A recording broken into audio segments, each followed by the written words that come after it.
Kita menunggu tanggal 20 ini. Tanggal 20 Maret ini kemungkinan KPU kan sudah akan mengumumkan hasil akhir dari Pilpres dan Pileg. Dan setelah diumumkan secara resmi itu kan ada surat keputusan KPU. Nah, surat keputusan KPU itulah yang menjadi objek sengketa di Mahkamah Konstitusi. Dan berdasarkan peraturan yang berlaku, pihak yang tidak puas terhadap keputusan KPU itu dapat melakukan perlawanan ke Mahkamah Konstitusi permohonan supaya keputusan KPU itu dibatalkan. Dan itu hanya diberi waktu 3 hari. 3 hari dari tanggal 20. Tanggal 23 itu permohonannya sudah harus masuk.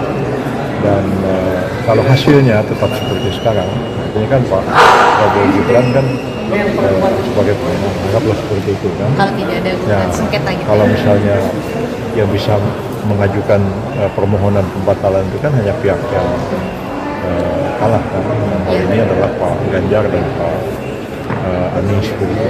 Nah, kita kan belum tahu apakah mereka satu-satu akan mengajukan permohonan pembatalan sengketa ke MK atau mereka bergabung. Nah, kita tuh belum tahu.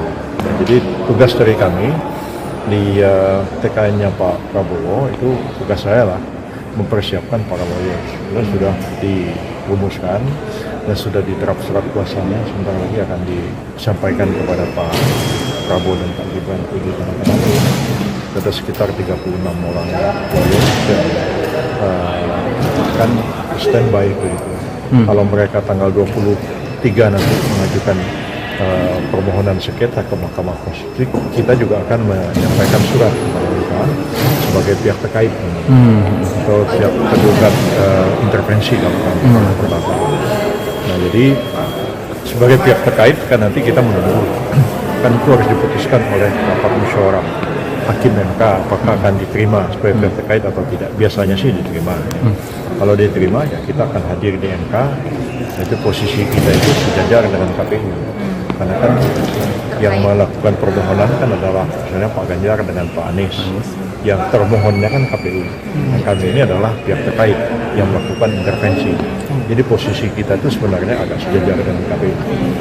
Jadi sebenarnya hanya KPU sebagai termohon, kita sebagai pihak terkait itu kita berhak untuk memberikan jawaban, ya, tanggapan, menyanggah bukti-bukti yang diajukan oleh pemohon, menyanggah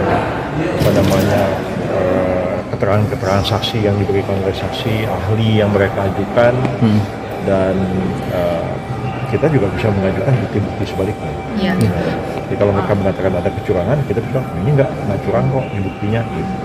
Jadi posisi kita itu sejajar dengan KPU. Prof, kalau yang 36 sudah ada nama-namanya itu siapa saja, apakah termasuk Pak Otto Hasibuan yang akan jadi yang dimasukkan sebagai ini sih nanti diputuskan oleh Pak Prabowo sendiri ya. Jadi yang kita musyawarah juga dengan Pak Otto, dengan Pak Ojek Kaligis.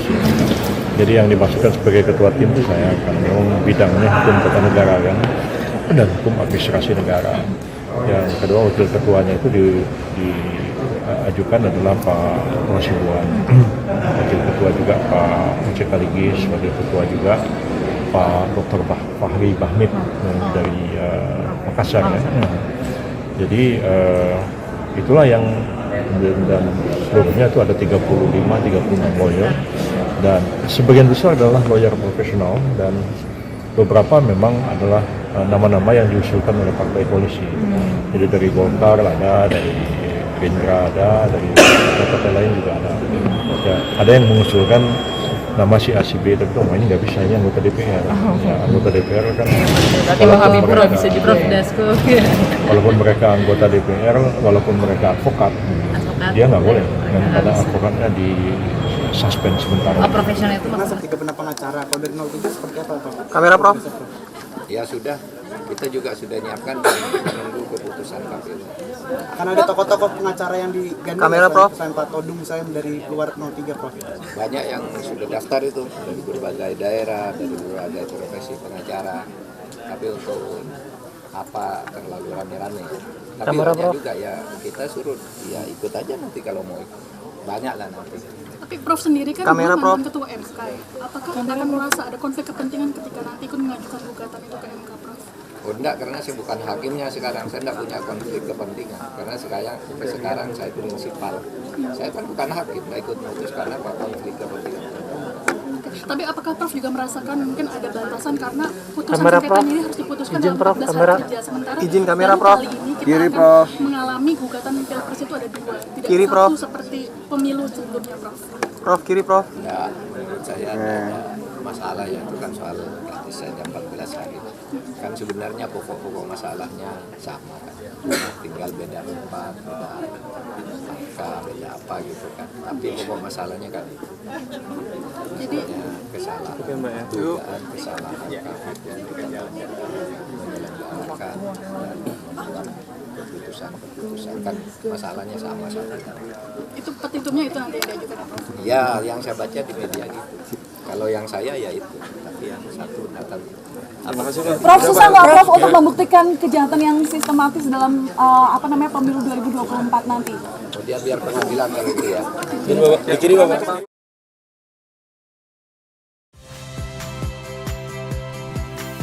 Saya Radi Saputro. Saksikan program-program Kompas TV melalui siaran digital, pay TV dan media streaming lainnya. Kompas TV, independen, terpercaya.